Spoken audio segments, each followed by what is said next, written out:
जो भी स्त्री इस कथा का श्रवण करती है उसे अत्यंत गुणवान तथा रूपवान पुत्र की प्राप्ति होती है। देवी सरस्वती कहती है, हे प्रभु, मैं इस कथा को ध्यानपूर्वक सुनूंगी, कृपया आप इस कथा को मुझसे कहिए। फिर ब्रह्मा जी कहते हैं, हे देवी, पुलत्स्य का जन्म मेरे कान से हुआ था।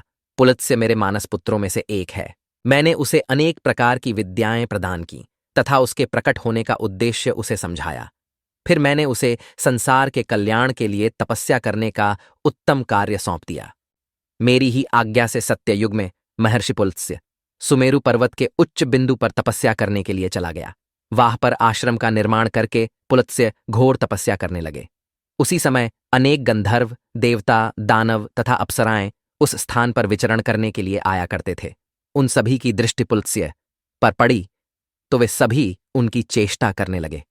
उन्होंने पुलत्स्य की तपस्या में अनेक बार विघ्न उत्पन्न करने का प्रयास किया। खेल खेल में अप्सराएं पुलत्स्य के तप को भंग करने का प्रयास करने लगी, उनकी तपस्या में बाधा निर्माण करने लगी। तभी पुलत्स्य ने क्रोध में आकर वहां पर उपस्थित सभी अप्सराओं और गंधर्वों को यह चेतावनी दे दी, आज के बाद जो भी प्राणी उनके सामने आएगा और उनकी तपस्या में विघ्न डालेगा वह गर्भ धारण करेगा। पुलत्स्य की ऐसी कठोर वाणी सुनकर समस्त अप्सराएं, गंधर्व आदि भयभीत हो गए और वहां से डरकर दूर भाग गए। उसी समय में पर्वत की कंदर में ऋषि तृणबिंदु की कन्या हविर्भुवा अपने माता पिता के साथ निवास करती थी। वह महर्षि पुलत्स्य के कहे गए वचन को नहीं जानती थी। फिर एक दिन वह अपनी सहेलियों को खोजते हुए सुमेरु पर्वत के उस स्थान पर चली गई जहां पर ऋषि पुलत्स्य तपस्या कर रहे होते हैं। तृणबिंदु की कन्या अपने सहेलियों को पुकारते हुए महर्षि पुलत्स्य के आश्रम पर पहुंच गई। जब हविर्भुवा महर्षि पुलत्स्य के सामने आकर खड़ी हो गई तो उनकी दृष्टि उस स्त्री पर पड़ी। महर्षि पुलत्स्य की दृष्टि पड़ते ही पुलत्स्य के श्राप का प्रभाव उस पर पड़ने लगा। तत्काल ही उसका शरीर पीला पड़ने लगा और वह उसी क्षण गर्भवती हो गई। अचानक स्वयं के शरीर में इस प्रकार का विचित्र बदलाव देखकर हविर्भुवा अत्यंत घबरा गई। उतने में ही उसकी सखियां उस स्थान पर आ गई तो हविर्भुवा ने उन्हें उस घटना के बारे में बता दिया। फिर हविर्भुवा की सहेलिये उसे लेकर उसके पिता के घर पर चली गई। वहां जाकर हविर्भुवा ने अपने पिता को सारा वृतांत सुना दिया। अपनी पुत्री की यह बात सुनकर महर्षि तृणबिंदु को बड़ा दुख हुआ। अब उन्होंने ध्यान लगाकर सब कुछ देख लिया तो उन्हें पता चला कि महर्षि पुलत्स्य के द्वारा श्राप दिए जाने पर उनकी पुत्री गर्भवती हो गई है। इससे वे अत्यंत दुखी हो गए और तुरंत ही अपनी कन्या को साथ में लेकर वे सुमेरु पर्वत पर चले गए। वहां पर उन्होंने महर्षि पुलत्स्य को देखकर उन्हें नमस्कार किया और क्षमा याचना करने लगे। ऋषि तृणबिंदु कहने लगे, हे महर्षि, आप तो साक्षात ब्रह्मा जी के मानस पुत्र हैं। सारे संसार में आपकी कीर्ति है। आप परम दयालु और परम कृपालु हैं।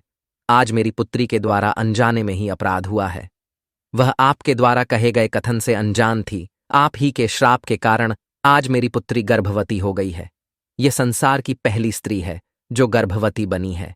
इसीलिए हे मुनिवर, अब मेरी पुत्री से कौन विवाह करेगा? इसे तो कलंक लग जाएगा। इसीलिए मैं आपसे प्रार्थना करता हूं कि आप मेरी कन्या को पत्नी के स्वरूप में ग्रहण कीजिए। मेरी कन्या सर्वगुण संपन्न है, उसके मन में किंचित मात्र भी दोष नहीं है। वह अनजाने में ही आपके श्राप को ग्रहण किया है। यह सदैव ही आपकी सेवा में तत्पर रहेगी। इस प्रकार से ऋषि तृणबिंदु ने आदरपूर्वक महर्षि पुलत्स्य से विनती की। तृणबिंदु के आदर सत्कार और स्तुति से महामुनि पुलत्स्य अत्यंत प्रसन्न हुए और हविर्भुवा को दिए गए श्राप से उन्हें बड़ा दुख हुआ। फिर उन्होंने ऋषि तृणबिंदु को आश्वासन देते हुए कहा, हे मुनिवर, मैं आपकी स्तुति से अत्यंत प्रसन्न हूं। मेरे ही श्राप के कारण तुम्हारी कन्या गर्भवती हुई है, इसीलिए मैं तुम्हारी कन्या को मेरी पत्नी के रूप में ग्रहण करता हूं।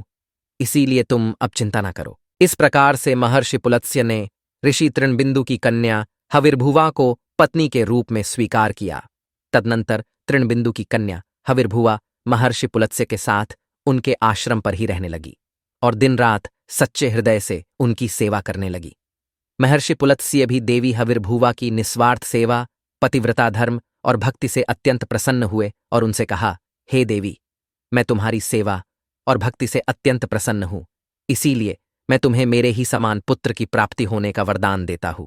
जिस समय तुम मेरे सामने आई थी उस समय मैं वेदों का पाठ कर रहा था और तुमने वेदों का श्रवण भी किया है। इसीलिए तुम्हारा पुत्र चारों वेदों में पारंगत होगा और समस्त संसार को वेदों का ज्ञान प्रदान करेगा। तुम्हारा यह पुत्र सारे संसार में विश्रवा के नाम से प्रसिद्ध होगा। फिर कुछ समय के उपरांत देवी हविर्भुवा ने एक अत्यंत गुणवान पुत्र को जन्म दिया। महर्षि पुलत्स्य के कथनानुसार उस पुत्र का नाम विश्रवा रखा गया। विश्रवा अपने पिता महर्षि पुलत्स्य के समान ही विद्वान, सत्यवादी और धर्म का पालन करने वाले थे। उनकी ख्याति संपूर्ण विश्व में हुई। उनकी कीर्ति और महानता को देखते हुए महर्षि भारद्वाज ने अपनी पुत्री इडविला का विवाह उनके साथ कर दिया। फिर मुनि विश्रवा की पत्नी इडविला के गर्भ से एक पुत्र का जन्म हुआ, जिसका नाम वैश्रवण रखा गया। वैश्रवण का ही एक नाम कुबेर है। कुबेर जी ने ब्रह्मा जी को प्रसन्न करने के लिए कठोर तपस्या की। फिर कुबेर की तपस्या से प्रसन्न होकर ब्रह्मदेव ने उन्हें वरदान दिया और उन्हें उत्तर दिशा का स्वामी तथा धनाध्यक्ष बना दिया। इसके साथ ही मन की गति से चलने वाला पुष्पक विमान कुबेर को भेंट दिया। कुबेर जी धन के स्वामी हैं। गंधमादन पर्वत पर स्थित संपत्ति का चौथा भाग कुबेर जी के ही नियंत्रण में है। कुबेर जी ने उस धन का 16वां भाग मनुष्यों को प्रदान किया। महर्षि विश्रवा की दूसरी पत्नी का नाम कैकसी था। एक बार भगवान शिव ने माता पार्वती के लिए अत्यंत सुंदर महल का निर्माण करवाया था, जिसे लंका नाम दिया गया। उस लंका के गृह प्रवेश के समय भगवान शिव ने ऋषि विश्रवा को भी निमंत्रण दिया हुआ था। ऋषि विश्रवा अपनी पत्नी को लेकर लंका के गृह प्रवेश में गए थे। जब भगवान शिव ने ऋषि विश्रवा को दान मांगने के लिए कहा, तब विश्रवा की दुष्ट पत्नी कैकसी ने छल से उन्हें लंका मांगने के लिए विवश कर दिया। और भगवान शिव तो भोलेनाथ हैं, उन्होंने विश्रवा को लंका दान में दे दी, जिससे माता पार्वती को अत्यंत क्रोध आ गया और उन्होंने कैकसी को श्राप देते हुए कहा, आज तुमने मेरे पति से जिस सोने की लंका को मांगा है, एक दिन वे ही तुम्हारी इस सोने की लंका को जलाकर भस्म कर डालेंगे।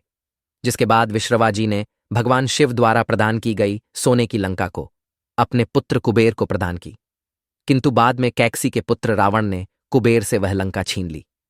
लेकिन त्रेता युग में भगवान शिव के अवतार हनुमान जी ने उस सोने की लंका को जलाकर भस्म कर डाला।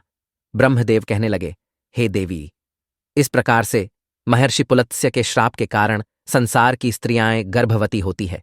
मैंने संसार की समस्त स्त्रियों को पुरुषों से भी अधिक सहनशील बनाया है। उनमें हर दुख को सहन करने की क्षमता पुरुषों से अधिक है। इसीलिए स्त्री की रचना करने में मुझे सबसे अधिक समय लगा। गर्भ धारण करना यह स्त्रियों के लिए श्राप रूपी वरदान ही है। मैंने स्त्रियों के अंदर ममता और प्रेम का भाव डाल दिया, जिससे स्त्रियां अपने बालक का लालन पालन कर सके। इस संसार में स्त्रियों की तुलना किसी से नहीं की जा सकती। स्त्रियां ही इस संसार की आधार है। इसीलिए इस संसार की सर्वश्रेष्ठ रचना स्त्री को ही कहा गया है।